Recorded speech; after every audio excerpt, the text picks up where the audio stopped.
Hey hey, je m'appelle Eva, je suis en 2e année de master de biologie cette année et je suis littéralement amoureuse des plantes. C'est pourquoi je me suis lancée dans ce podcast Sève Essence et je te propose aujourd'hui la première série Plantureux Voyage. Partons ensemble dans une merveilleuse épopée à la recherche des secrets des plantes, de leurs usages, de leurs symboles et que sais-je. Et j'espère bien te convaincre que les plantes sont des êtres vivants merveilleux.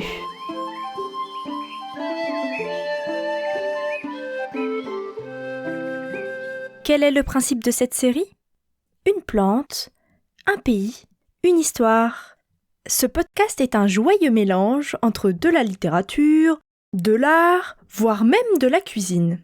Bref, reste là, car je t'assure, tu trouveras ton bonheur. Alors, prêt et prête ? C'est parti!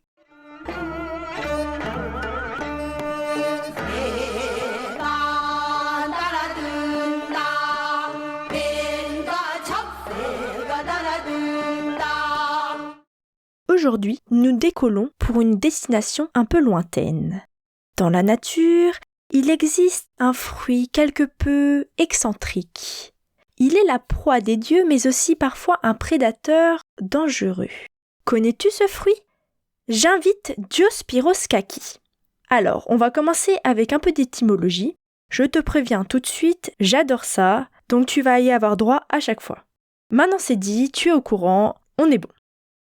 Et oui, du grec dios désignant Zeus ou Dieu, et pyros, blé ou plus largement nourriture. Linné eut le nez fin en nommant le kaki de la sorte. Connu sous le nom de persémone par nos amis anglais, de plaque minier en français ou pour les plus intimes de kaki, Diospyros kaki est une star en Asie. Sélectionné génétiquement depuis bien longtemps, les Chinois, les Coréens et les Japonais raffolent du fruit de cet arbre. Pour te donner un exemple plus concret, en 2022, la production mondiale fut de 2 500 000 tonnes par an, dont 74% fut assurée par la Chine, d'où d'ailleurs il provient. Dans le genre Diospyros, les fleurs apparaissent au mois de mai.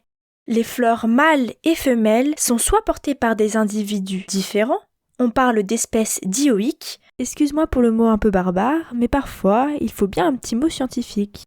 Soit par le même individu, on parle d'espèces monoïques, voire même les fleurs peuvent être hermaphrodites.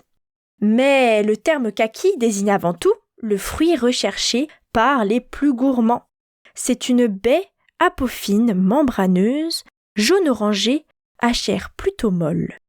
Certaines variétés donnent des fruits riches en tanins, donc astringents, qui doivent être consommés blés, mais les plus prisés restent les fouillous, non astringents et agréablement sucrés. Miam. Le kaki est riche en sucre et en vitamine C, avec entre 100 et 150 grammes pour un fruit frais. J'espère ne t'avoir pas donné trop faim, car la suite risque d'être difficile pour ceux qui n'auraient pas pris de petit déjeuner. Très populaire en Corée du Sud, on pourrait presque le qualifier de fruit national. Tu imagines ? Eh oui, tu as bien compris, embarquons aujourd'hui pour la Corée. Et donc, en parlant de ce pays, as-tu peur des tigres ? Quel rapport ?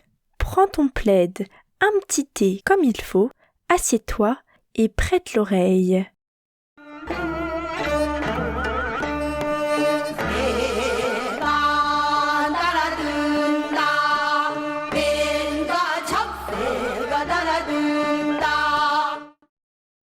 Au fin fond des montagnes se trouvait un petit village paisible. Et derrière ce village, dans la montagne, vivait un énorme tigre. Une bête terrible dont le rugissement faisait trembler toutes les créatures vivantes à des kilomètres à la ronde. Par un soir d'hiver enneigé, le tigre eut faim. Une faim de loup, c'est le cas de le dire, et descendit dans le village pour dénicher quelque chose à manger. Bon, là tu t'en doutes, il ne va pas chercher des graines. Je ne mange pas de graines! Peu à peu, le tigre atteignit une maison et s'arrêta net devant la fenêtre. Un bébé pleurait à l'intérieur. Ouin, ouin, ouin. L'enfant paraissait exténué, comme s'il pleurait depuis des lustres. Et pourtant, il continuait à pleurer sans relâche. « Tssss, quel sale gosse !» se dit le tigre. « En le mangeant, je mettrai fin à ce tapage. » Il jeta un coup d'œil rapide dans la chambre et s'apprêtait à bondir à l'intérieur lorsqu'il entendit la mère du bébé. « Regarde, c'est un renard! Un renard! Arrête de pleurer ou il va t'entendre et venir te croquer. » Le bébé ne se laissant pas distraire, il pleura d'autant plus fort. La mère essayait de le réconforter, de le cajoler, mais rien n'y fit. Elle essaya de plus belle. « Regarde, c'est un ours! Il ouvre ses énormes mâchoires pour te dévorer !» Mais le bébé ne fut pas du tout effrayé. Il continua à pleurer sans la moindre petite interruption. Toujours accroupi derrière la fenêtre, le tigre songeait.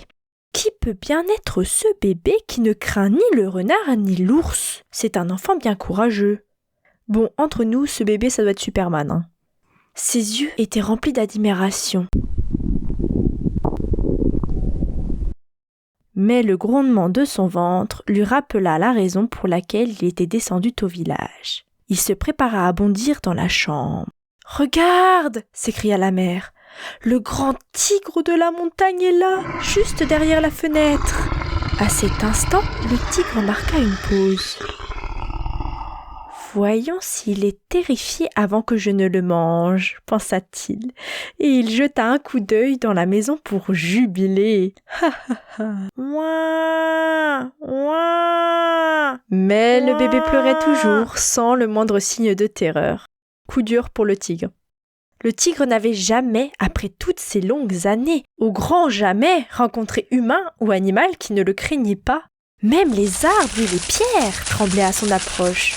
Pourtant, ce bambin, quel genre d'enfant était-il pour ne pas craindre un tigre? Le tigre en resta perplexe. Je vous l'avais bien dit que c'était Superman. Mais c'était un tigre, et il décida de résoudre ce problème en faisant de l'enfant son prochain repas. Alors qu'il s'apprêtait à bondir, la mère s'écria « Regarde, un kaki, un kaki !» Et le bébé s'arrêta net, en plein cri. Comme ça, en un claquement de doigts.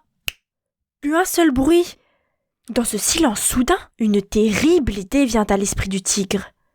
Un kaki, plus redoutable qu'un renard ou qu'un ours? Encore plus terrible que moi? Quel horrible monstre ce doit être! Il jeta rapidement un coup d'œil à gauche puis à droite, le cœur battant à tout rompre. « Si le kaki me voit, je suis foutu !» pensa-t-il. Et d'un seul bond, il quitta le village en toute hâte et disparut dans la montagne.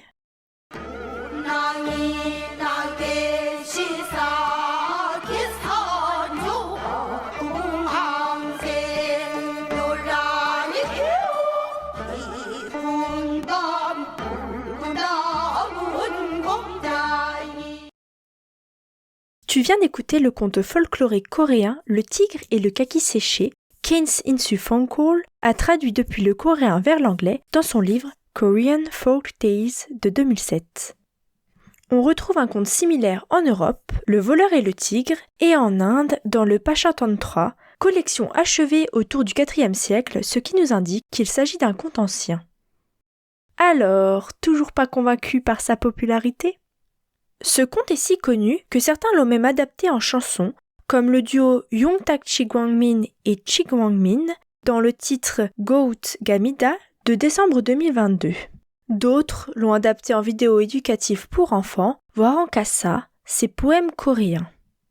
Petit aparté, dans l'art populaire coréen ou minois, on retrouve souvent ce tigre idiot comme satire de l'autorité de la société féodale de Joseon, s'étalant du XIVe au XIXe siècle.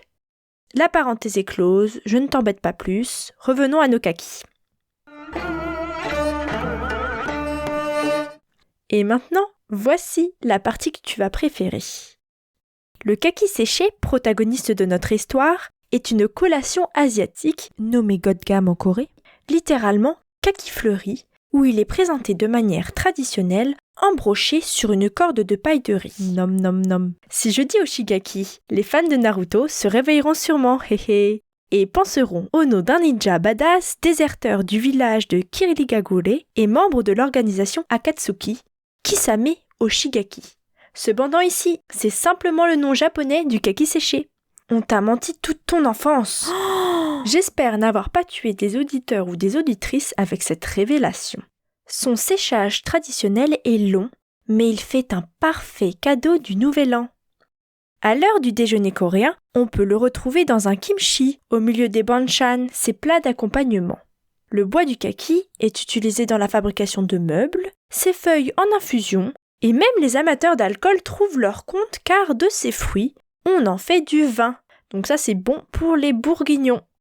Et du sujongwa, célèbre punch coréen à la cannelle. Désormais, si l'on se penche sur les potentielles vertus médicinales du genre Diospyros, on découvre la panacée.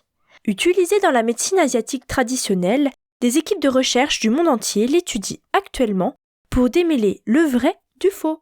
Selon l'espèce, on peut trouver divers composés tels que des polyphénols comme la proanthocyanidine, des tanins, des caroténoïdes comme la bêta-cryptoxanthine qui ont diverses propriétés. Antioxydantes, anti-inflammatoires, antidiabétiques, antitumorales, neuroprotectives et j'en passe. Tu te doutes bien que ces noms-là ne sont sûrement pas à retenir. Par exemple, il a été démontré que la proanthocyanidine diminue les réactions d'oxydation des lipides et le taux de lipides circulant dans le plasma sanguin et pourrait ainsi contribuer à la lutte contre l'obésité.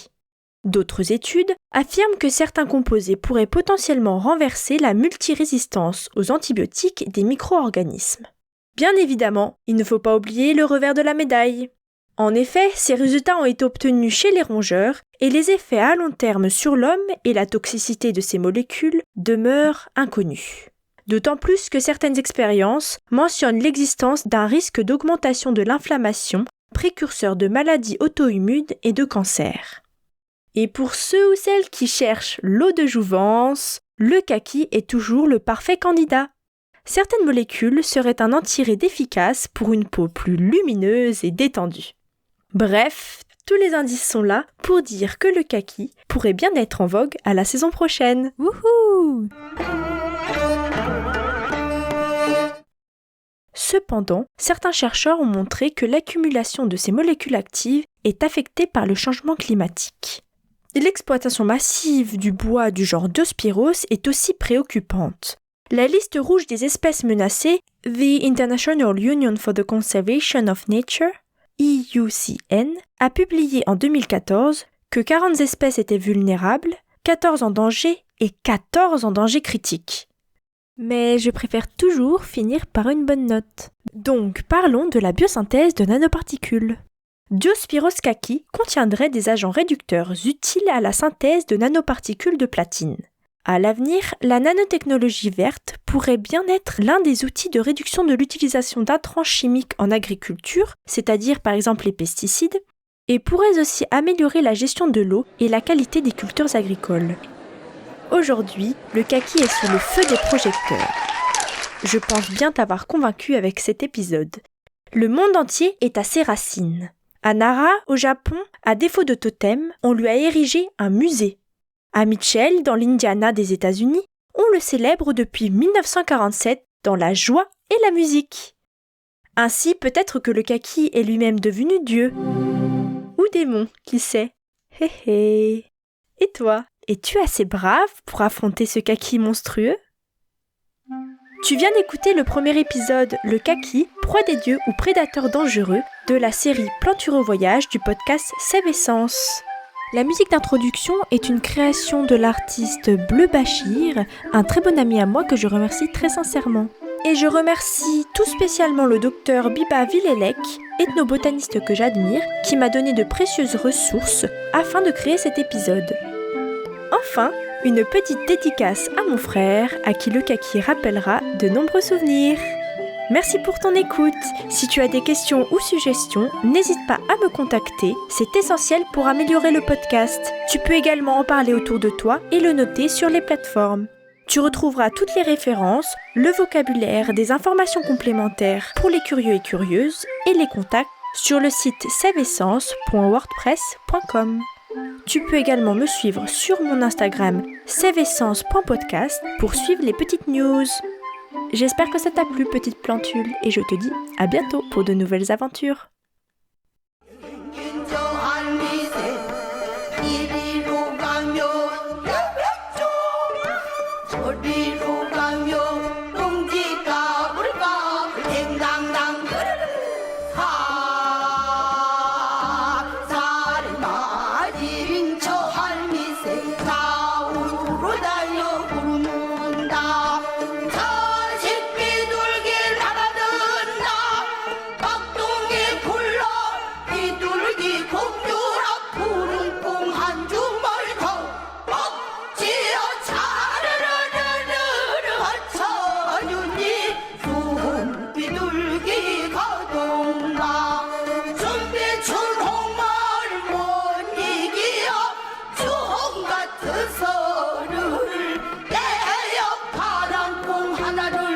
입에다 젖봉 물